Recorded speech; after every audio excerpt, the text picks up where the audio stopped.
에너지와 영양소 시작하도록 하고요. 탄수화물 시작하도록 하겠습니다. 여러분들 주 교재는 42페이지가 되겠고요. 가장 기본적으로 우리가 탄수화물을 먼저 항상 식품영양 전공에서도 탄수화물을 먼저 배우는데 탄수화물 종류를 먼저 봐야 되겠죠. 탄수화물 종류에는 첫 번째, 단순당부터 시작을 하게 됩니다. 우리가 알고 있는 탄수화물은 여러분들 뭐라고 알고 계신가요? 체내에서 에너지원이 되는, 제가 말씀드렸죠. 앞선 강의에서 우리가 먹었을 때 힘이 막 나는 거, 에너지원이 되는 거, 탄수화물, 단백질, 지질 이렇게 해서 열량 영양소이다 라고 소개를 하면서 그 첫 번째 파트 탄수화물이 들어오면서 이 탄수화물을 우리가 당질, 당류 같은 개념입니다. 탄수화물은 당류, 이제 먹었을 때 단맛이 나는 이제 곡류도 여러분들 쌀밥을 그냥 맨 쌀밥을 먹었을 때도 처음에는 아무 맛이 안 느껴지지만 꼭꼭 씹어서 먹다 보면 약간 단맛이 있어요. 그래서 탄수화물을 우리가 당질이라고도 합니다. 식물은 물과 이산화탄소를 가지고 광합성 작용을 하여서 포도당을 합성한다. 여러분들 포도당 많이 들어보셨죠? 포도당을 합성하고요. 탄수화물을 만들어내면 이제 포도당이 대표적인 단순당에 들어갑니다. 그래서 탄수화물의 가장 기본 주자는 누구입니까? 라고 하면 포도당 이렇게 말씀 많이 하시는데 그거 맞는 말이고요. 탄수화물을 만들어내면 식물의 뿌리, 열매, 줄기, 잎에서 전분이나 섬유소도 여기 탄수화물에 들어가게 됩니다. 자, 그래서 탄수화물의 종류 가장 첫 번째 단순당 6개의 탄소로 이루어진 탄소가 기준이 우리가 여러분들 뭐 화학적인 부분을 잘 공부 안 하신 분도 계시겠지만 6개의 탄소로 이루어진 단당류가 1개 또는 이제 2개로 구성된 단당류와 이당류가 있다. 그래서 6개의 탄소로 이루어진 게 하나가 있으면 이제 단당류, 요게 2개가 묶여져 있으면 이당류라고 하고요. 가장 기본적인 탄수화물로 자연계에서 우리가 많이 볼 수가 있고 단맛을 가지고 있어서 당질, 당류라고도 한다라고 제가 말씀을 드렸습니다. 그래서 그 첫 번째로 단당류가 나오고 있죠. 단당류는 이제 여러분들 이제 생활 속 식품과 영양을 공부한다고 하면 이 정도는 아시면 좋습니다. 탄수화물의 종류 중에서 단당류에는 포도당 여러분들 제일 잘 알고 있는 거, 그 다음에 과당, 갈락토스 요 3가지 정도는 기억을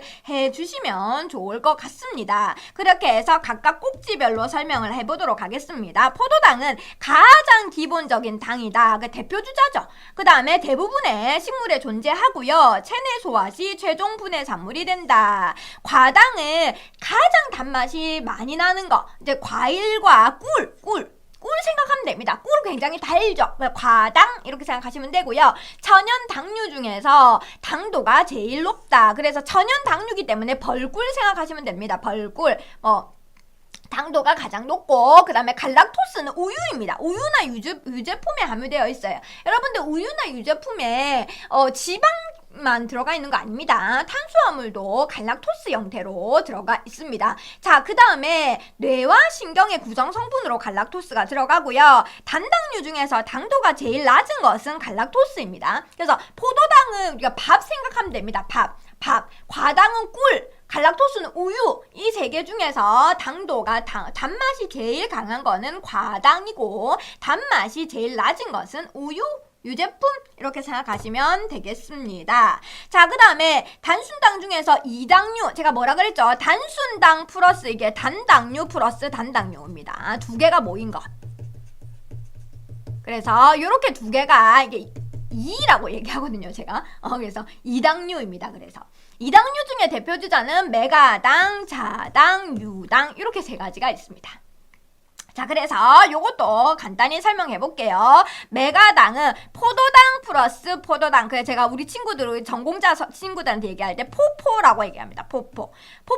이제 포도당 더하기 포도당 메가당입니다. 녹말의 수분의 산물로서 생성되고 식혜가 대표주자입니다. 여러분들 식혜 좋아하시나요? 이제 식혜가 대표적인 이당류 중에서 메가당에 들어갑니다. 자당은 여러분들 설탕이라고 생각하면 됩니다. 설탕 집에 다 있으시죠? 설탕은 자당. 그래서 우리는 이거를 포과라고 합니다. 포도당 플러스 과당. 그래서 설탕은 굉장히 달죠. 왜 그럴까요? 과당이 들어가 있기 때문에, 과당이 제일 단맛이 나기 때문에 포도당 플러스 과당 설탕이라고 해서 자당입니다. 사탕수수와 사탕무에 많이 존재하고 있고요. 유당, 젖당이라고 얘기하는데 포갈입니다. 포도당 플러스 갈락토스, 동물의 유즙에 주로 함유되어 있다라고 보시면 됩니다. 그래서 기억을 이제 나시나요? 단당류는 포도당, 과당, 갈락토스. 이당류는 이제 메가당, 자당, 유당 이렇게 3개, 3대 3이죠. 이당류 3개, 단당류 3개 이렇게 이 정도는 기억을 해주시면 좋을 것 같습니다. 자, 그 다음에 아까 얘기했던 식혜. 식혜는 어디 누구의 대표주자라고 기억하시나요? 식혜는 메가당의 대표주자입니다. 포포. 여기 보시면 식혜, 집에서 식혜 해 드시나요? 자, 보리에 그 물을 가해 싹을 틔워 엿기름을 만드는데 이때 효소에 의해서 메가당이 생성되고 엿기름은 다들 쓰시죠, 엿기름. 엿기름을 우려낸 물을 이용해서 식혜, 조청, 엿 등의 원료로 쓸 수 있다. 보리의 전분은 엿기름에 함유된 아밀로스에 의해서 포도당이나 2개의 포도당으로 이루어진 메가당으로 분해되게 된다. 그래서 식혜를 만드는 원리에 메가당이 들어가게 됩니다. 포도당 플러스 포도당. 자, 그 다음에 탄수화물 종류에서 이제 세 번째 주자 올리고당이 나옵니다. 탄수화물 종류 첫 번째 주자가 뭐였죠? 단당류, 두 번째 주자가 이당류, 세 번째가 올리고당류입니다. 올리고당류는 단당류가 3개에서 10개, 그래서 단당류 플러스 단당류 플러스 단당류 이렇게 쭉 되어가지고 3개에서 10개까지 결합된 것이 올리고당입니다. 세포막의 당 지질이나 당 단백의 구성 성분이고요. 자연식품에는 대두, 양파, 바나나 달죠. 바나나도 이제 약간 그 올리고당 성분, 그 다음에 양파도 약간 단 성분. 우리가 천연 그 조미료 만들 때 양파를 많이 넣어가지고 어떻게 요거를 이제 그 볶거나 갈색 될 때까지 볶으면 굉장히 단맛이 많이 난다라고 합니다. 이거 화학적인 반응에 의해서. 자, 그 다음에 대두에서 올리고당류의 자연적인 식품에 대두, 양파, 바나나 등이 올리고당류에 들어가게 된다라고 되어 있습니다. 자, 그래서 올리고당류는 기능성 올리고당이라는 게 있는데 여기서 그냥 한번 이제 상식으로 한번 보도록 하겠습니다. 프락토 올리고당, 이소말토 올리고당, 갈락토 올리고당이라는 얘기가 다 들었죠? 그래서 올리고당이라는 말이 붙었구나. 그러면 단당류가 3개에서 10개 정도 이제 모여 있는 거네. 이 정도는 이제 아실 수 있겠고, 기능성 올리고당은 인체의 소화 효소에 의해서 분해되지 않으나 장 건강에 도움을 줍니다. 장에 좋대요. 장에 좋고, 그 다음에 혈청 콜레스테롤 저하, 혈당 수준 개선 등의 기능이 있기 때문에 우리가 기능성 올리고당을 많이 먹으면 좋겠죠, 건강에. 그래서 건강에 도움을 준다. 그리고 이런 혈당 개선이라든지 콜레스테롤 저하시켜주는 능력을 갖고 있다. 이렇게 해서 우리가 많이 눈여겨보고 있고 많이 공부하는 파트이기도 합니다. 나중에 건강기능식품 파트에서 또 보게 되겠지만, 그래서 올리고당에 대해서, 기능성 올리고당에 대해서 공부를 하고요. 자, 그 다음에 마지막 주자는 다당류입니다. 이제 다당류는 단당류 플러스 이게 수십에서 수천 개가 쭉 연결되어 있는 거. 고분자라고 얘기를 합니다. 그래서 동물과 식물의 에너지의 저장 형태로 존재하고요. 다당류의 대표 주자는 전분입니다. 뭐 감자 전분, 뭐 옥수수 전분, 고구마 전분, 이런 거 전분, 글리코겐, 식이섬유소 다 다당류에 들어가게 됩니다. 그리고 이제 여러분들 책은 여러분들 44페이지가 되게 있습니다. 그래서 다당류의 제일 대표 주자는 전분입니다. 우리가 단당류의 제일 대표주자는 포도당, 그 다음에 뭐 과당, 갈락토스 이렇게 있었듯이 다당류의 대표주자는 단연 전분이고요. 많이 쓰시죠? 중식에서 많이 써요. 전분 우리 탕수육 만들 때도 쓰고, 전분은 꼭 들어가는데, 그래서 수백에서 수천 개의 포도당으로 구성되어 있다. 그 다음에 곡류와 감자류에 많이 들어가 있습니다. 그 다음에 전분 입자는 물과 함께 가열하면 호화가 일어나서 소화효소의 작용을 쉽게 받을 수가 있다. 물과 함께 가열해서 쓸 수가 있고요. 자, 그 다음에 이제 다당류에서 두 번째 주자는 글리코겐입니다. 첫 번째는 이제 전분. 전분은 생각하시면 여러분들 뭐 아까 말씀드린 감자 전분, 옥수수 전분, 고구마 전분, 중식에 많이 쓰는 거 뭐 이렇게 생각하시면 되고, 다당류의 두 번째는 글리코겐이라고 하는 이제 약간 용어가 익숙하지 않으실 것 같은데, 동물의 간과 근육에 저장되는 동물성 성분입니다. 여러분들이 그 첫 번째 제가 말씀드린 다당류에서 전분은 식물성입니다. 곡류나 감자류에 있는 식물성이고, 글리코겐은 동물성 전분이에요. 간에 저장된 글리코겐은 혈당이 감소하면 분해되어서 혈당을 상승시키는 역할을 하게 된다. 혈당이 우리가 만약에 밥을 너무 안 먹었어. 다이어트를 너무 심하게 해가지고 탄수화물을 일절 안 먹고 굶는 다이어트는 결코 좋지 않습니다. 그렇게 되면 우리 몸에서 포도당이 부족하다. 밥을 안 준다. 혈당이 자꾸 떨어진다. 계속 이렇게 머릿속에서 인지가 내려옵니다. 우리 몸은 굉장히 똑똑한 놈이기 때문에 우리가 밥을 안 준다 그러면 간에 저장돼 있는 다당류 형태였던 글리코겐이 나와서 포도당을 이제 우리가 안 먹어주니까 몸 안에서 자체적으로 해결을 하려고 하는 거예요. 그래서 혈당을 상승시켜준다. 혈당이 감소되면 그 쇼크가 올 수 있고 여러 가지 문제가 있기 때문에 그런 역할도 하고요. 자, 그 다음에 다당류의 세 번째 주자는 식이섬유소입니다. 식이섬유소, 식물의 잎, 줄기 등에 존재하는 복합당지입니다. 복합당지. 인체에는 식이섬유를 분해시킬 수 있는 소화효소가 없어요. 우리 몸 안에는 식이섬유, 여러분들 식이섬유 먹으면 좋다 얘기했잖아요. 배변 활동에도 좋고 식이섬유를 많이 먹으면 변비가 예방되고 이런 얘기 들으셨죠? 왜 변비가 예방되냐면 우리 몸 안에서 소화가 안 돼요. 그래서 다 바깥으로 다 배변으로 이제 특히나 대변으로 다 빠져나가게 됩니다. 그래서 소화효소가 존재하지 않아서 먹었을 때 우리가 바깥으로 바로바로 배변 활동으로 연결이 되고요. 근데 소나 양이나 이런 애들은 소화효소가 있어서 걔네들은 밥을 뭐 먹습니까? 여물 이런 거 먹죠. 풀을 많이 먹어도 소화가 잘 됩니다. 식이섬유소에 소화효소가 있어가지고 어쨌든 이제 우리는 이제 식이섬유소, 이제 식물의 잎이나 줄기에 존재하는 식이섬유소를 다당류라고 얘기하는데 이거를 크게 두 가지로 나눠보여요.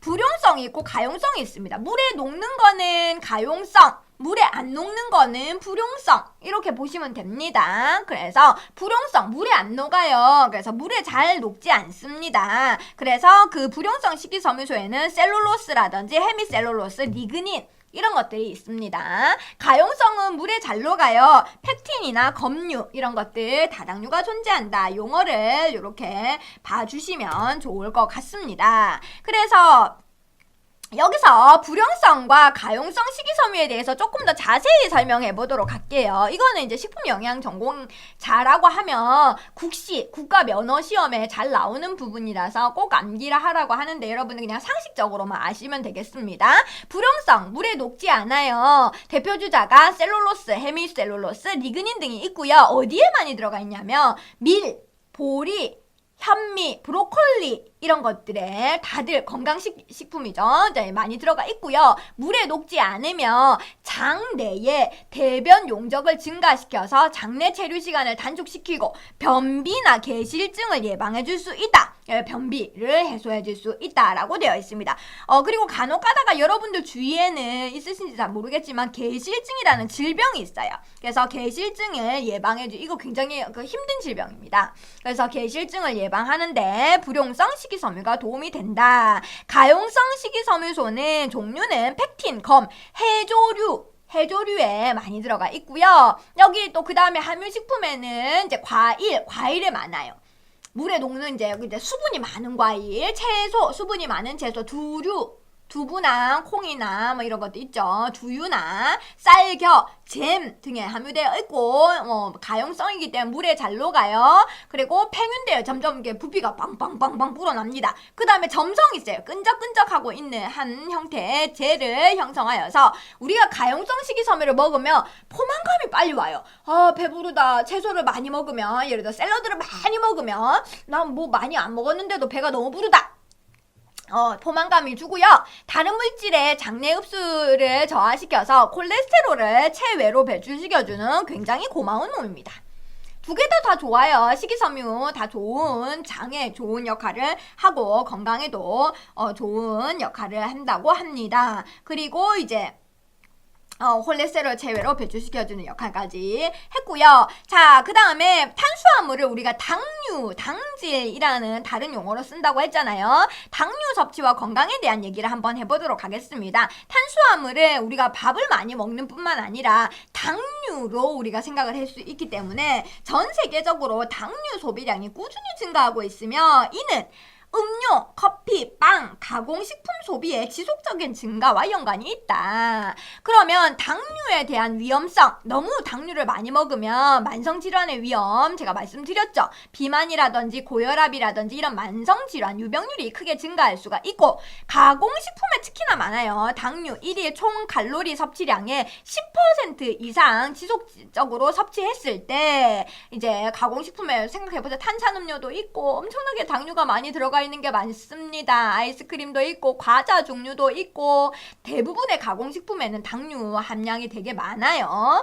주의가 필요한 부분입니다. 그래서 이런 것을 지속적으로 많이 1일에 하루에 계속 이런 걸 많이 먹으면 고혈압 위험이 66%, 당뇨병 위험이 41%, 비만 위험이 39%나 증가한다고 합니다. 굉장히 위험하죠. 무섭습니다. 그래서 당류는 식품 내에 존재하는 모든 단당류와 이당류를 합쳐서 지칭하는 말이다. 그러면 당류에 대한 정의가 필요하겠죠. 단당류와 이당류를 통틀어서 다 당류라고 얘기한다고 합니다. 그리고 물에 녹았을 때 단맛을 내는 것은 다 당류. 탄수화물 종류인데 단당류 뭐가 있었어요? 포도당, 과당, 갈락토스. 이당류는 메가당, 과당 있었죠. 자당 있었죠. 유당 이런 것들이 다 물에 녹았을 단맛을 내면서 다 통틀어서 당류라고 얘기합니다. 하지만 요 꼭지 탄수화물 중에서 복합당과 올리고당은 당류에 포함시키지 않습니다. 요거는 제외를 시켜요. 그래서 단당류와 이당류가 제일 문제네. 그래서 물에 녹았을 때 단맛을 내는 당류 보시면 되겠습니다. 그래서 당류 섭취에서 우리가 총 지칭하는 용어 정리를 했고요. 이런 그 당류는 다시 당류 말 그대로 순수한 그 당류, 그 다음에 첨가당, 유리당 이렇게 해서 용어 정리를 해보도록 하겠습니다. 용어 정리해 볼게요. 총 당류, 토탈 슈가는 다 아시죠?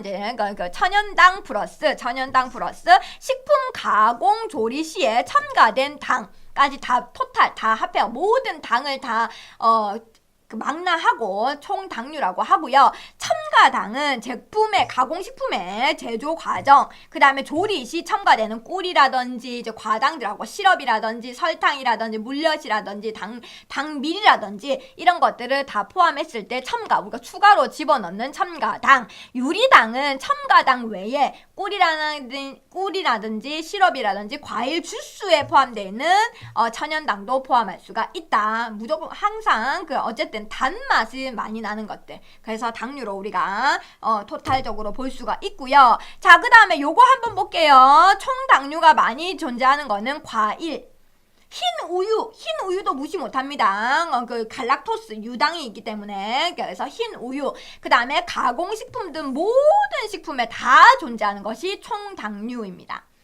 자, 첨가당은 그 가공 조리 시에 첨가되는 단당류라든지 이당류 시럽 종류. 여러분들 커피 마실 때 그 시럽 막 짜주는 거 있죠? 그거 엄청난 첨가당입니다. 첨가당. 그래서 헤이즐넛, 아메리카노 말고 헤이즐넛이나 그 다음에 뭐 바닐라 라떼나 뭐 그런 것들, 시럽이 많이 들어가 있는 것들은 당류 추가 우리가 함유할 수 있는 양이 너무 높기 때문에 많이 드시는 건 좋지 않습니다. 유리당, 가공 조리 시에 첨가되는 단당류, 이당류와 꿀, 그 다음에 시럽, 과일 주스에 존재하는 당을 유리당이라고 한다라고 보지. 과일 주스, 뭐 오렌지 주스, 파인애플 주스 뭐 많이 있죠. 그런 것들을 보시면 되겠고요. 자, 여러분들 46페이지에 그러면 당류 섭취 기준이 있어야 되겠죠? 이거 중요합니다. 한국인 영양소 섭취 기준 지난번에 제가 공부를 했고요. 2020에서 총 당류 섭취 기준은 1일 총 에너지 섭취량의 10에서 20%로 제한한다. 이거 이상 먹으면 안 됩니다. 10에서 20% 이상 먹으면 안 됩니다. 라고 권고를 하고 있어요. 1일 기준입니다. 첨가당은 1일 총 에너지 섭취량의 10% 이내로 섭취하도록 권고하고 있고요. WHO 많이 들어보셨죠? 세계보건기구는 성인을 기준으로 해서 1일 섭취 기준으로 가공식품을 통한 당류, 유리당, 뭐 아까 얘기했죠. 뭐 시럽이라든지 과일이라든지 과일 주스라든지 섭취량만 따져서 1일 총 칼로리 섭취의 10% 표준 열량이 2000kcal라고 하면 기준으로 했을 때 무게가 3g인 각 설탕이 16개에서 17개 수준 이내로 권고한다. 교수님, 무게가 각 설탕이 3g이면 16개에서 17개 굉장히 많은 거 아닌가요? 생각보다 우리가 이것만 먹는 거 아니잖아요. 우리가 생각보다 그 외에 식품에서 당류 섭취량이 많기 때문에 그래서 주의가 필요하다. 이 기준이 금방 오버합니다. 금방 오버하기 때문에 주의가 필요하다라고 보시면 되겠습니다. 자, 그래서 요 표를 여러분들 책의 47페이지에 정리가 되어 있습니다. 한국인의 당 섭취 권고는 아까 정리 버전입니다. 1일 총 당류 섭취 기준은 에너지 섭취량의 10에서 20%만 먹어야 돼요. 이거 이상으로 먹으면 안 된다라고 얘기하고 있고요. 총 당류를 에너지 섭취량의 20% 이하로 섭취하되 과일, 채소, 우유 등의 식품에 내재한 당류를 에너지의 10% 수준으로 섭취하도록 권장하고 있다라고 되어 있고요. 자, 그 다음에 이제 다만 설탕과 같은 첨가당을 10% 수준으로 섭취하도록 권장하는 것은 아니라고 밝히고 있다. 그래서 설탕과 같은 첨가당을 많이 먹은 거는 안 된다라고 얘기하고 있고요. 그 다음에 1일 성인당 섭취 권고 기준 WHO와 한국영양학회 조금씩 다릅니다. WHO가 조금 더 타이트한 거, 엄격한 것 같아요. 50g. 그래서 한국영양학회 우리나라는 100g 정도 이렇게 얘기를 하고 있다. 그래서 이제 첨가당 섭취를 25g 미만으로 줄이면 치아 건강. 근데 이 썩는다고 하죠. 애기들 당을 너무 많이 얘들 과자 많이 먹고 껌, 사탕 많이 먹고 이 썩는 거 똑같아요. 치아 건강. 그다음에 심혈관, 우리 이제 성인들한테는 심혈관 질환 예방에 도움이 될 수 있다라고 보시면 되겠습니다. 한국인의 당류 섭취 실태를 보면 우리나라 국민의 만 1세 이상으로 봤을 때 1일 평균 당류 섭취량이 58.9g이라고 해요. 이 중에서 가공식품에 대해서 말씀드렸죠. 가공식품에 굉장히 많은 첨가당, 유리당, 그 다음에 총당 많이 들어가 있다고 말씀드렸고요. 총 이 중에서 가공식품이 36.4g 엄청 많이 들어가 있는 거죠. 총 당류의 61.8%, 1일 총 열량의 7.4%. 그래서 여기 나와 있죠. 가공식품을 통해서 당류 섭취가 가장 많다라고 보시면 되겠습니다. 우리가 밥을 먹고 우리 밥 먹는다고 해서 당류 섭취가 엄청 막 증가하고 혈당이 막 올라가고 이런 건 아니에요. 당뇨 환자가 아니시라면. 그런데 가공식품을 통해서 당류 섭취가 제일 많다라고 보셔야 되고요. 그래서 여러분들 가공식품 머릿속에 떠오르는 거 있으시죠? 과자, 내가 뭘 먹고 있는지, 과자, 아이스크림, 사탕, 저는 사탕은 안 먹습니다. 초콜릿도 안 먹네요. 이렇게 여러분들 자가 점검 한번 해보시고. 그렇고요. 세계보건기구의 WHO 잠깐 언급을 해드렸습니다.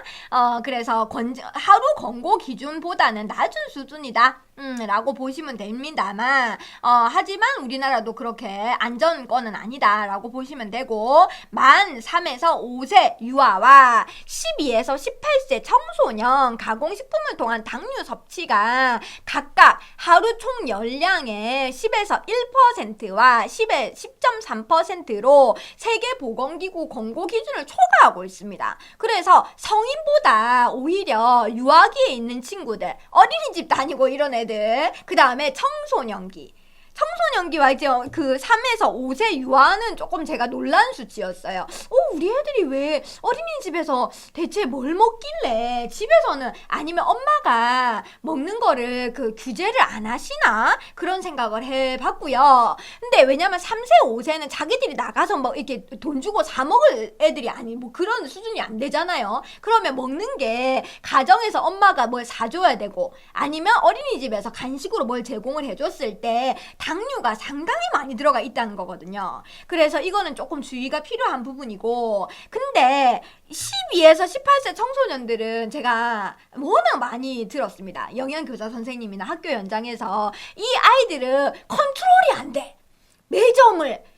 학교에 매점을 없애든지 학교 앞에 편의점을 없애든지 얘네들은 굉장히 자아가 독립된 아이들이기 때문에 컨트롤이 안 됩니다. 그래서 제가 식생활 교육 같은 거 특히나 청소년기에 그리고 뭐 중고등학교 영양교사 선생님들한테 이제 얘기를 하면 탄산음료 굉장히 제재를 좀 필요로 한다.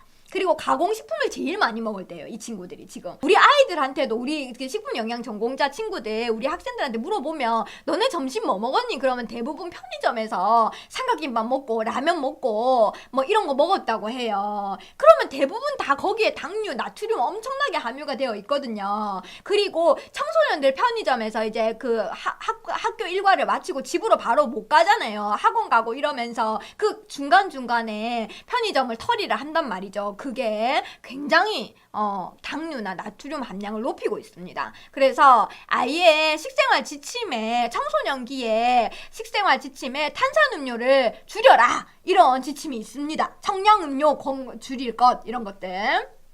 어쨌든 우리가 이런 연령대별로 문제가 있다는 거 눈여겨보시고요. 여러분들도 만만찮을 거라고 생각합니다. 당류 섭취량이. 그래서 제가 점검을 해보시고요. 가공식품을 통한 당류 섭취의 주 공급원은 음료입니다. 그래서 청량음료 제가 제발 제한해라 이렇게 얘기를 하고요. 그 다음에 과자, 빵, 떡 굉장히 탄수화물, 그 다음에 당류의 거의 폭탄이고요. 시럽 아까 얘기했죠. 헤이즐넛, 뭐 바닐라 라떼 거기에 시럽 훅 넣는 친구들 있으시죠? 시럽. 그 다음에 청량음료. 여러분들 햄버거 드실 때 탄산음료 드시나요? 우리 식품 영양 전공자 친구들한테 제가 탄산음료를 제발 자제하고 먹지 말아라 이렇게 얘기했더니만 햄버거 먹을 때 탄산음료를 먹지 않는 것은 죄악이라며 그런 얘기를 했었습니다. 어쨌든 탄산음료는 자제가 필요합니다. 자, 그 다음에 가공식품을 통한 당류 섭취는 주로 간식이죠. 간식. 근데 이제 우리는 이제 그게 중간중간에 제대로 식사를 안 하고, 그 삼각김밥을 먹는다든지, 빵을 먹는다든지, 이런 것들이 이제 그런 섭취를 통해서 가공식품의 당류 섭취가 많이 올라가고 있어요. 그래서, 그럼 어떻게 해야 됩니까, 교수님? 건강한 식생활을 위해서 과일, 신선한 과일, 채소의 섭취량을 늘려야 돼요. 우리나라 사람들 너무 과일, 채소 안 먹습니다, 지금.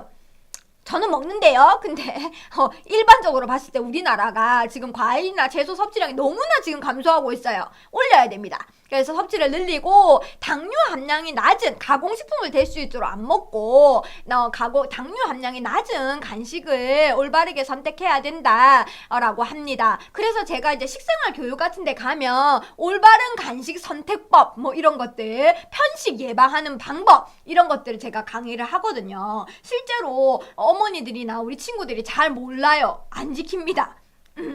우리 여러분들도 잘 모르시죠? 어떤 간식을 먹어야 되는지. 그래서 가공식품을 줄이는 연습을 하셔야 된다라고 보시면 되겠습니다. 요거 그림은 여러분들 책에 48페이지에 나와 있습니다. 자, 종류별로 가공식품을 22종을 두고 당류 섭취 비율을 봤더니만 단연 1위가 음료류였습니다. 음료류. 과일 주스도 여기 다 들어가겠죠? 그 다음에 두 번째가 과자류, 빵류, 떡류. 이제 가공식품을 통한 당류 섭취량이 2위가 그렇고요. 세 번째는 이제 순수한 당류, 뭐 설탕이라든지, 뭐 시럽이라든지, 꿀이라든지, 뭐 여러 가지가 있겠죠. 그 다음에 유가공류, 그 다음에 쭉 이제 미미하게 여러 가지가 쭉 있습니다. 그 다음에 식품 속의 당류 이제 구체적으로 실태를 한번 보고를 해볼까요? 음료류에는 녹차 라떼에는 300ml밖에 안 돼요, 기준이. 여러분들 벤티 이런 거 먹는 거 아닙니까? 그란데 이런 것들. 근데 이제 300ml 기준 한 톨 사이즈 기준 될 것 같은데 녹차 라떼가 22.3g, 에이드 26.7g, 아이스티 어마무시합니다. 31g, 핫초코 31.8g, 스무디 엄청나죠? 32g. 자가 진단해보세요. 내가 요새 뭘 먹었나 이러면서. 저는 이 중에서 이번 주 최근 한 달 동안 먹은 거 한 개도 없습니다. 그 다음에 커피류 볼게요. 헤이즐넛 라떼 아까 얘기했죠. 20g. 화이트 초콜릿 모카 16g. 바닐라 라떼 15.1g, 카라멜 마키아토 14.5g, 각설탕 5g 이렇습니다. 저 커피류 여러분들 커피 드시는 분 있으시면 자가 점검 한번 해보시고, 자 그 다음에 식품 속에 당류 한번 보도록 하겠어요. 시리얼 한 컵, 그 다음에 비스켓 작은 한 봉 이렇게 해가지고 쭉 지금 그 당을 요 지금 요 잘 안 보이시죠? 책에 있습니다. 책에 요게 육각형이거든요. 자 이 노란 이 연두색 주황색 이거 하나가 육각형 포도당 하나입니다. 육각형, 우리 육각형을 포도당이라고. 나는 육각형만 보면 다 포도당으로 보여요, 내 눈에는.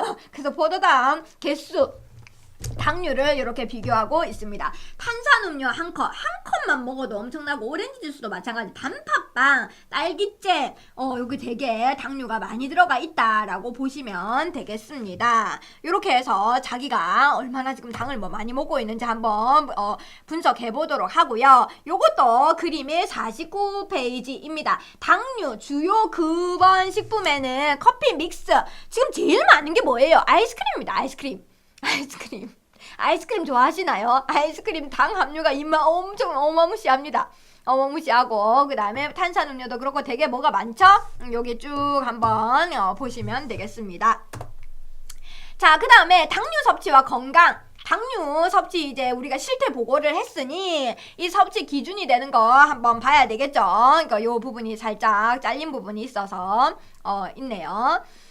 그 다음에 여기 그 첨가당이 많이 든 식품은 열량 외에 영양적 가치가 거의 없다고 해서 흔히 빈열량 식품, empty 칼로리 푸드라고 합니다. 대표적인 empty 칼로리 푸드, 이제 빈열량 식품, 이것도 용어가 식품 영양 전공에서는 많이 쓰이는 용어입니다. 빈열량 식품이란 empty 칼로리 푸드는 영양소 가치가 거의 없어. 우리가 이제 5대 영양소라고 얘기하잖아요. 탄수화물, 단백질, 지질, 비타민, 무기질 우리가 꼭 먹어줘야 되는 거, 그런 영양적 가치가 1도 거의 없어요. 거의 0입니다. 근데 당류만 엄청나게 많이 들어가요. 몸에 좋겠어 안 좋겠어? 당연히 안 좋죠. 대표적인 MT 칼로리 푸드가 여기 나와있죠. 사탕, 케이크, 탄산음료, 초콜릿입니다. 그래서 케이크도 생일날만 먹고 자주 그 커피숍 가가지고 케이크 시키고 이렇게 하지 마시고, 탄산음료 자제하시고, 초콜릿도 특별한 우리가 그 수능 치는 사람 아니잖아요. 수능 치는 애들은 먹지만 될 수 있으면 자제하시고, 사탕도 자제하시고, 우리가 요게 그 자제가 필요한 부분이 있습니다. 자, 그 다음에 비만의 위험이 높아요. 이런 거 이제 MT 칼로리 푸드를 먹으면 영양소는 일절 없고 그 칼로리만 막 높이기 때문에 비만의 위험이 높이고, 체내에서 소화 흡수되는 속도가 당뇨병 등 대사질환 이력, 아이고 당뇨병이 굉장히 위험하죠. 당뇨병 될 수도 있고 비만 될 수도 있고 다 만성질환 다 들어가 있네요. 첨가당이 많이 든 식품을 많이 먹고 좋아하면 영양소가 골고루 함유된 건강식품 섭취에 소홀할 수가 있다. 이걸 먹으면 우리가 포만감이 생기고 밥맛이 없고 배가 안 먹고 싶고 이렇죠. 그래서 그다음 문제가 돼 다른 영양소, 다른 건강한 음식을 먹을 기회가 줄어들게 되고, 그 다음에 당류이기 때문에 아까 얘기해서 충치 발생 위험이 증가합니다. 그 다음에 심혈관계 질환, 만성질환, 자, 그 다음에 어린이 과잉 행동증, 약간 그 ADH처럼 애기들 같은 경우에는 이런 MT 칼로리 푸드를 먹으면 약간 그 흥분되고 이제 약간 그 도파민 같이 그게 많이 올라가지고 호르몬의 변화로 인해서 과잉 행동증이 될 수도 있고, 심하면 사망 위험도 증가하게 된다라고 되고 있습니다. 그런 보고가 있어요. 그런 연구 보고가 있고요. 그래서 올바른 당류 섭취 방법을 제시를 해놨습니다. 여러분들 책에 50페이지에 정리가 되어 있습니다. 10가지로 정리되어 있어요. 가공식품 1번. 가공식품보다는 되도록 신선한 채소, 생선, 곡류 등 골고루 섭취한다. 요거는 이론적으로는 알지만 잘 안 되는 부분입니다. 두 번째, 가공식품 구입 시에 당류 함량 표시. 우리 지난 시간에 영양 표시제 표시하는 방법 우리가 공부했죠. 거기 보고 영양 표시제 이게 표시를 딱 보고 당류 함량이 너무 많다. 그러면 이거는 살짝 내려놓고 다른 걸로 선택을 할 수 있도록 당류가 적은 제품을 선택하도록 하고, 세 번째, 단순 당 함량이 높은 설탕, 꿀, 사탕, 초콜릿 등의 섭취를 자제하시고 많이 드시지 마시고, 네 번째, 식이섬유가 풍부한 복합탄수화물 위주, 그 식이섬유 많은 거 있었죠. 불용성도 있었고 가용성도 있었고 그런 식이섬유 많이 섭취하시고, 다섯 번째, 목마를 때 단맛 음료, 과일 주스라든지 그 파는 거, 식품 편의점이나 슈퍼마켓이나 마트에서 파는 그런 과일 주스나 탄산음료 대신에 생수 드시라 섭취 권고합니다. 생수 좀 맛이 없어도 그 생수 권장하시고, 그 다음에 제가 이런 얘기를 했더니만 교수님 탄산수는 어떻나요? 뭐 트랩이 이런 건, 탄산수는 괜찮습니다. 그 탄산수는 이산화탄소가 녹아져 있고요. 근데 거기에 막 향이 좀 많이 첨가되어 있다던가 그런 거는 좋지 않고, 그 다음에 이제 탄산수 같은 경우에는 이산화탄소가 녹아져 있기 때문에 조금 그 약산성이에요. 위가 좋지 않으신 분들은 많이 드시면 위에 무리가 될 수가 있고요. 그리고 이제 과일 주스 내가 많이 섭취를 지양하라, 많이 드시지 마라 이렇게 얘기했더니만 교수님 집에서 과일을 짜 먹는 거는 어떤가요? 이렇게 얘기하더라고요. 여기서 얘기하는 가공식품입니다. 다 마트나 슈퍼마켓 편의점에서 파는 거, 집에서 과일 짜 드시는 거 괜찮습니다. 짜 드세요. 짜 드시면 됩니다. 자, 그 다음에 여섯 번째, 커피, 음료 주문할 때 시럽, 설탕은 빼달라고 주문하세요. 여러분들 다 빼달라고 하시나요? 드시나요? 아메리카노, 아이스 아메리카노 이런 거 드시나요? 근데 이제 꼭 어떤 분들은 보시면 시럽을 넣어주세요 뭐 이런 분들 계시던데 당이 굉장히 높습니다. 자, 그 다음에 당류가 적게 함유된 음료 선택하시고, 아까 얘기했던 커피, 머핀, 디저트류를 덜 달게, 그리고 사이즈 큰 거 말고 작은 거 드시고, 음료도 음식이란 사실을 기억해야 됩니다. 교수님 음료는 음식이 아닌가요? 뭐 이렇게 얘기하는데 음식이 아니라고 생각하시면 되겠습니다. 그 다음에 10번, 늘 긍정적인 생각을 하고 스트레스를 덜 받기. 요거까지 해서 올바른 당류 섭취 방법 10가지를 제시를 하고 있습니다. 자, 그 다음에 여러분들 책은 51페이지에 넘어가고요. 그 전에 제가 읽지는 않았지만 50페이지에 보면 당류 관련 궁금증 풀이라고 해서 대표적으로 이제 몇 가지가 지문이 있고 답이 있고 지문이 있고 답이 있어요. 시간 내실 때 여러분들 궁금하신 거 또 있을 수도 있으니까 읽어보시고 참고하시면 좋을 것 같습니다. 51페이지, 탄수화물의 체내 기능에 대해서. 그렇다면 교수님 당수화물이 다 나쁜 건가요? 당류가 몸에 좋지 않아서 그렇지 탄수화물은 반드시 필요합니다. 물론 탄수화물 우리가 당류라고, 우리가 당류라고 얘기하지만 여기서 말하는 당류는 첨가당, 유리당, 그 다음에 총당 이렇게 얘기했지, 우리가 말하는 탄수화물 곡류, 그 다음에 얘기하는 우유, 그 다음에 밀, 현미 이런 거는 탄수화물 당류 개념이 아니기 때문에 그렇게 연관해서 탄수화물 많이 먹으면 안 돼요, 당류 때문에 안 돼요 이렇게 하면 안 됩니다. 반드시 필요한 기능입니다. 그래서 탄수화물의 체내 기능은, 자, 에너지 저장, 에너지원이 된다고 했죠. 에너지원. 그 다음에 혈당 유지. 아예 탄수화물 안 먹으면 우리가 질병에 걸릴 수가 있어요. 그래서 하루 섭취하는 총 에너지가 55에서 65%라고 얘기를 앞서 했습니다. 앞선 시간에서. 그래서 55에서 65%는 탄수화물로 섭취를 해줘야 됩니다. 그래서 우리가 주식이 뭐예요? 밥이죠.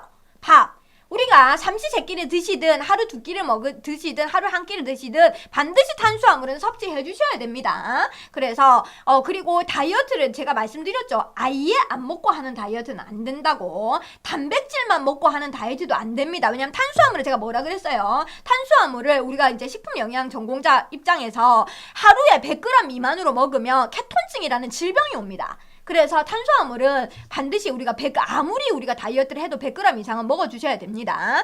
그리고 섭취한 탄수화물은 포도당으로 전환되어서 에너지원이 된다. 우리 몸에 들어가서 탄수화물로 분해돼가지고 에너지원이 된다. 탄수화물 1g은 4kcal의 에너지를 발생하게 된다. 우리가 탄수화물 1g을 먹었을 때 우리가 쓸 수 있는 에너지가 4kcal입니다. 여기서 저번에 제가 말씀드렸죠. 자동차가 움직이고 가기 위해서는 휘발유나 경유나 천연가스나 연료가 필요하듯이 우리도 숨을 쉬고 자는데도 에너지가 들어갑니다. 숨을 쉬기 때문에. 숨을 쉬고 활동을 하고 말을 하고 가만히 누워 있어도 숨을 쉬어야 되기 때문에 에너지가 필요하다고. 그 에너지가 뭐라고? 탄수화물, 단백질, 지질입니다. 그렇기 때문에 탄수화물 첫 번째로 나와요. 그래서 55에서 65% 에너지원이 되기 때문에 반드시 먹어줘야 되고, 그 다음에 이 정도 먹고 남으면 너무 지금 제가 너무 적게 먹지 마세요 라고 하는데 너무 많이 드시는 분도 계시죠. 너무 많이 먹으면 또 문제가 있습니다. 사용하고 남은 포도당은 간과 근육에 글리코겐, 아까 다당류의 글리코겐이 있었습니다. 기억나실지 모르겠지만 글리코겐의 형태로 저장이 됩니다. 저장. 그 다음에 저장된 글리코겐의 양이 충분할 경우, 근데 저장을 하고도 남았어. 또 교수님, 저장을 하는데 왜 남나요? 이렇게 얘기하는데, 간과 근육에, 우리 근육이 있죠, 근육. 간과 근육에 탄수화물을 먹어가지고 포도당으로 다 분해돼가지고 에너지로 다 썼어. 쓰고도 이 사람이 너무 탄수화물을 너무 많이 먹어가지고 남았어. 그러면 간과 근육에 저장을 하러 가는데, 간에는 이 용량 자체가 포도당을 100g밖에 저장을 못해요. 근육도 한 200에서 300g 정도밖에는 저장을 못해요. 근데 이 사람이 그거보다 더 많이 먹었네. 그러면 이제 저장 공간이 용량이 다 찼어. 그럼 어디로 가겠어? 얘가 이제 지방으로 되는, 그래서 살이 찌는 거예요.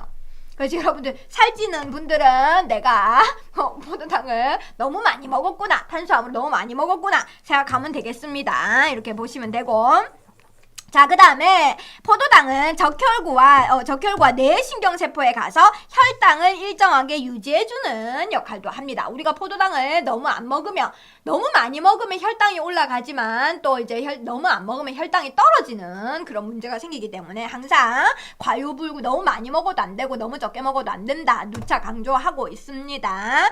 자, 그 다음에 탄수화물의 두 번째 기능은 체단백질을 보호하는 작용합니다. 탄수화물 섭취가 너무 부족하게 되잖아요. 그러면 근육이 단백질을 분해해서 포도당을 합성해버립니다. 그래서 근육이 쫙쫙 빠져. 그래서 살 빠진다라고 하는데, 지방이 빠지는 게 아니라 근육이 빠집니다. 근육이 단백질을 막 분해해가지고 포도당을 합성해버립니다. 우리가 먹어주지 않으면. 제가 뭐라 그랬죠? 우리가 먹지 않으면 뇌에서 포도당이 안 들어온다, 밥을 안 준다, 그래가지고 간에서 글리코겐 형태로 포도당으로 이렇게 빼내고, 근육에서 저장되어 있는 단백질을 빼내고 포도당으로 합성을 해서 이렇게 빠지는 거죠. 그래서 탄수화물을 충분히 섭취해야 에너지원으로 체단백 소모를 시키는 것을 막을 수가 있다. 그래서 이거를 우리가 체단백 보호, 단백질 절약이라고 얘기합니다. 그래서 우리 몸은 계속해서 죽지 않는 이상 활동을 해야 되기 때문에 몸에서 요구를 합니다. 밥을 안 먹으면 포도당을 달라 이렇게 해서 엄한 데에서 빼내죠. 그런 문제가 있다. 자, 그 다음에 케톤증에 대한 얘기를 했습니다. 제가 지방의 불완전한 분해로 인해서 지질대사의 중간 산물인 케톤체가 다량 발생하게 된다. 즉, 우리가 밥을 안 먹으면 아까 말씀드려서 탄수화물이 100g 이하로 100g 이상 먹지 않으면 지방이 계속해서 이제 그런 거죠. 탄수화물이 안 들어온다 그러면 단백질도 막 빠져나오고, 그 다음에 지방이 불완전하게 산화돼가지고 케톤체라는 게 생깁니다. 우리 몸 안에서. 우리 몸은 화학 공장이기 때문에 지가 알아서 화학 반응을 계속 해요. 지금 여러분의 눈에는 안 보이겠지만. 그래서 화학 반응을 계속 하고 있어요. 케톤체가 대표적인 게 아세토아세트산, 베타 하이드록시 부트리산 이런 것들이 있습니다. 다음 중 케톤체의 종류를 고르시오. 막 이렇게 하면 이제 고르면 돼요. 세 가지. 아세토아세트산, 베타 하이드록시 부트리산. 이렇게 세 가지. 얘가 혈액 중에 녹아다니거든요. 그 수용성입니다. 케톤체는 수용성이라서 혈액 중에 녹아다녀요. 혈액 중에 케톤체가 너무 많이 증가하게 되면 케톤증이 발생하게 됩니다. 산독증, pH가 떨어집니다. 케톤증, 산독증. 그래서 pH가 떨어지게 되고요. 호흡 시에 약간 아세톤 냄새가 나요. 케톤증이 있는 사람들한테는 호흡을 할 때, 호흡하고 말을 할 때 아세톤 냄새가 유발되고 심하면 혼수 상태, 코마가 옵니다. 그래서 케톤증 예방을 위해서는 하루에 반드시 탄수화물 몇 그램? 100g 이상, 100g 기준입니다. 100g. 이게 숫자를 우리는 이제 식품 영양 전공자들한테 외우라라고 하는데 바로 탁 나옵니다. 자, 케톤증 예방하려면 탄수화물 하루 기준입니다. 1일 기준 몇 그램 이상? 100g 이상 섭취해 주셔야 됩니다. 이렇게 보시면 되고요. 자, 그 다음에 네 번째 탄수화물의 체내 기능은 음식의 단맛 제공. 너무 과도한 당류는 아까 문제가 됐지만 그래도 너무 맛이 없으면 안 되잖아요. 그래서 단맛 제공합니다. 포도당, 과당, 갈락토스, 메가당, 유당 당도 차이가 있지만 모두 단맛을 가집니다. 그렇게 강한 단맛은 아니지만 모두 다 단맛을 가지고 있다라고 얘기했습니다. 여기서 끊고 포도당, 과당, 갈락토스는 단당류, 메가당, 유당, 그 다음 여기에 좌당 있었죠. 좌당까지 끊고 이당류죠. 이렇게 해서 맛, 풍미 있고요. 그 다음에 불용성 식이섬유 한 번 더 나옵니다. 불용성 식이섬유 탄수화물 중에서 체내에서 소화가 되지 않는다라고 했고 에너지 발생은 없습니다. 하지만 이제 장내 대변의 양을 증가시키고 장운동을 촉진시켜서 변비 예방을 할 수 있는 탄수화물의 역할. 불용성 식이섬유소는 대표적으로 우리가 다당류에 있었죠. 다당류. 그 다음에 다당류에서 배변을 원활하게 해서 변비 예방할 수 있는 기능까지 있습니다. 그래서 탄수화물의 체내 기능은 뭐였어요? 여러분들 책에 51페이지부터 정리해볼게요. 5가지였어요. 5가지. 탄수화물의 체내 기능 반드시 먹어줘야 되는 이유. 첫째, 에너지 저장과 혈당을 유지. 우리가 에너지원이 필요하기 때문에 에너지 얻기 위해서 먹어야 되고 혈당 유지하는 거. 두 번째는 체단백 보호. 근육에 단백질 빠져나가면 안 되니까 단백질 보호하기 위해서 먹어줘야 되고, 세 번째 케톤증 예방해야 되고, 케톤증 걸리면 내가 뭐라 그랬어요? 혼수 상태 코마까지 죽을 수도 있어요. 네 번째 음식의 단맛 제공해 줄 수 있고, 다섯 번째 변비 예방까지 5가지 체내 기능을 가지고 있다라고 되어 있습니다. 그러면 탄수화물을 적당히 먹는 건 좋아요. 근데 우리가 너무 많이 먹는다고 과잉 섭취가 되면 어떻게 될까요? 탄수화물을 필요 이상 섭취를 하게 되면 제가 말씀드렸죠. 에너지로 사용하고 나서 포도당으로 체지방으로 축적되고 나서 그럼 이제 나중에 이제 지방까지도 가는 문제가 있다고 했죠. 그래서 비만, 당뇨병, 심혈관계 질환과 같은 대사질환을 일으킬 수가 있다. 너무 많이 먹으면 그래요. 그리고 아까 얘기했던 empty 칼로리 푸드 이제 알아들으시죠? empty 칼로리 푸드 빈열량 식품은 포만감은 적고 너무 많이 또 먹게 되고 건강에 문제가 생길 수 있고 충치 유발하는 식품, 음료수, 카라멜, 사탕, 초콜릿 이런 것들 문제가 될 수도 있다. 이제 탄수화물 과잉 파트에 당류에 대한 우려가 한 번 더 들어가게 됩니다.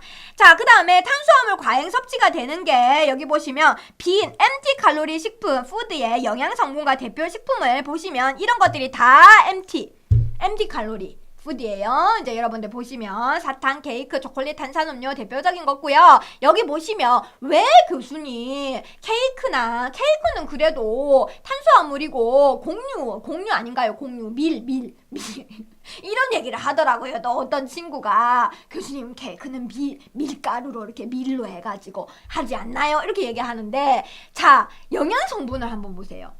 이 empty 칼로리 푸드의 영양 성분을 보면 칼슘 거의 없어. 철분 거의 없어. 비타민 거의 없어. 뭐만 있어요? 거의 당류만 거의 100%입니다. 그러니까 영양소는 거의 당류에 거의 집약되어 있고, 그리고 여기서 말하는 당류는 탄수화물보다는 그냥 말 그대로 단맛 성분.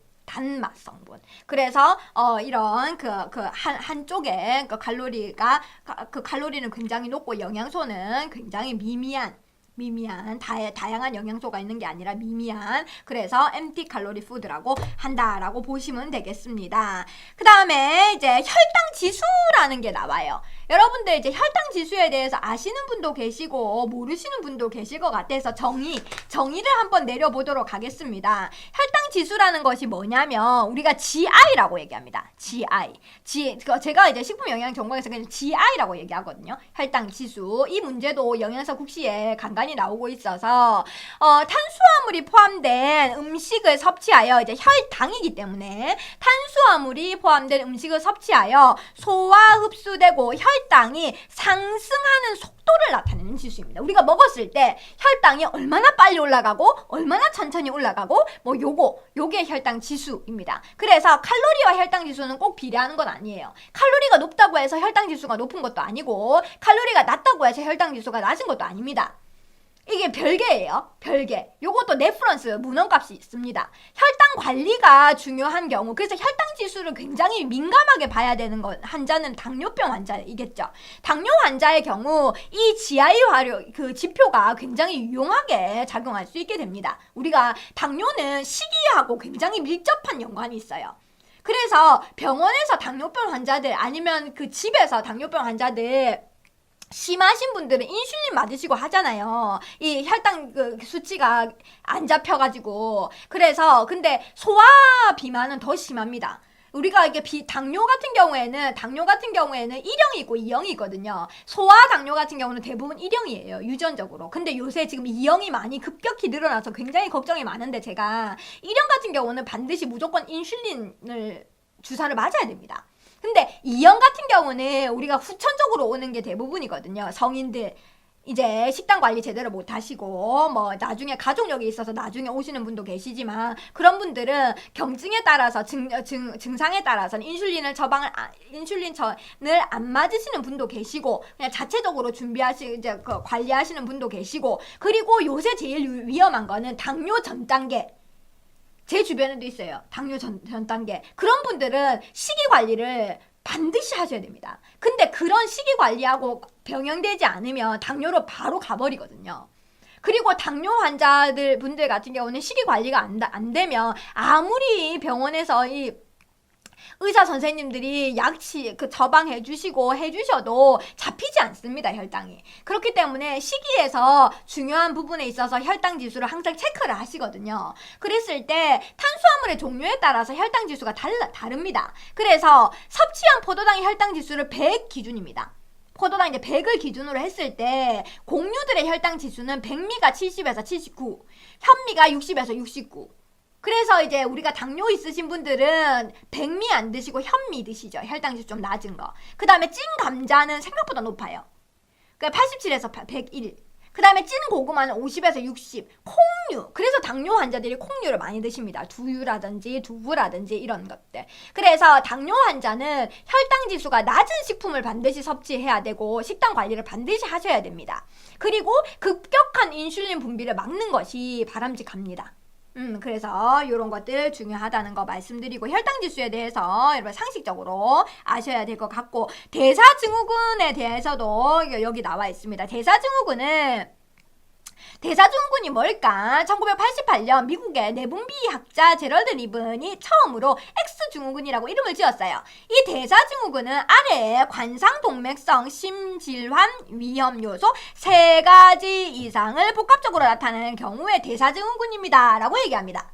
자, 우리나라도 마찬가지. 대사증후군의 진단 기준은 요게 하나, 둘, 셋, 넷, 5개죠. 이 5개 중에서 3가지 이상 복합적으로 내가 해당해. 그러면 대사증후군에 들어간다 라고 얘기하시면 됩니다. 복부 비만, 허리 둘레가 남자 여자 조금 다르긴 합니다. 남자가 90cm, 여자가 85cm.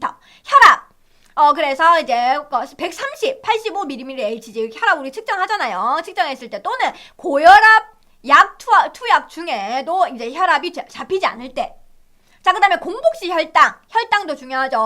1ml에 100mg 이상 또는 혈당 조절약 투약 중에도 혈당이 잡히지 않을 때, 혈중 중성 지방 1dl당 150mg 이상일 때, HDL 콜레스테롤 남자가 40mg 미만, 여자가 50mg 미만입니다. HDL 콜레스테롤은 좋은 콜레스테롤이에요. 이건 수치가 높아야 됩니다. 낮으면 안 좋은 거예요. 그래서 요 문제가 있다는 거 보시면 되겠습니다. 그래서 요거는 이제 병원에 일반 건강검진 같은데 피 뽑죠? 피 뽑으면 다 나옵니다, 수치가. 그리고 이제 복부, 허리 이거 이제 재면 되는 거고, 요 하시면 이제 여기에서 3가지 이상 복합적으로 들어가게 되면 내가 대사증후군의 진단을 받을 수가 있다라고 보시면 되겠습니다. 자, 그 다음에 탄수화물 섭취와 관련된 건강 문제에서 유당불내증이 나옵니다. 유당불내증이 뭐예요? 아시는 분도 있고 모르시는 분도 계실 겁니다. 유당불내증은 체내에 단당류 중에서 우리가 포도당, 과당, 갈락토스가 있었고, 이당류 중에서 메가당, 포포, 그 다음에 자당, 포과, 그 다음에 유당, 포갈. 기억나시나요? 유당은 유당을 분해하는 효소인 락타제 효소입니다. 락타제 효소가 부족해서 유당이 단당류인 포도당과 갈락토스로 분해가 안 돼서 증상이 생기는데, 증상은 우유를 먹으면 소화가 안 돼가지고 복부에 배 가스가 차고 복통 배가 아프고 설사하는 증상 아이들한테 많아요. 그래서 성인과 노인한테도 유당불내증이 자주 나타나고 하는데 이제 본인이 어렸을 때 그런 경험이 있거나 내가 유당불내증이 있는 사람들은 압니다. 알아서 주의가 필요하겠죠. 그러면 이제 우유 말고 두유를 대체해서 먹는다든지 아이들한테도 유당불내증이 있는 요거는 자체적으로 타고난 효소가 없어서 그래요. 내가 타고난 이건 어떻게 그 유전적으로 그 효소가 아까 얘기했던 락타제 효소가 없기 때문에 어쩔 수가 없어요. 그래서 그러면 우유 대신에 두유를 이제 대체해서 먹어줘야 되겠죠. 그 다음에 탄수화물 근원식품 보도록 하겠습니다. 여러분들 책은 55페이지. 탄수화물의 근원식품은 대표적인 곡류가 있고요. 그 다음에 감자류, 그 다음에 당 성분을 갖고 있는, 단맛을 갖고 있는 과일류도 근원식품으로 탄수화물 근원식품으로 들어가고요. 음료류도 여기 들어갑니다. 유당 같은 경우에는 우유, 유제품, 메가당은 엿기름, 이렇게 식혜 말씀드렸죠. 그 다음에 식이섬유소 아까 얘기했죠. 불용성이 있었고 과용성도 있었는데 곡류, 채소류, 과일류, 해조류 등의 식이섬유가 포함되어 있다. 그래서 되게 많죠. 탄수화물의 근원식품은 우리가 먹는 거 대부분이다 라고 보시면 되겠습니다. 그래서 여기 보시면 식품 중에 함유된 설탕의 함량, 그래서 당류가 뭐가 많은지 딱 보기에도 보이지 않으시나요? 아이스크림이 제일 많아 보이고 머핀, 그 다음에 콜라 어마무시하고 이게 한번 좀 참고로 한번 보시라고 제가 이렇게 그림을 넣어놨습니다.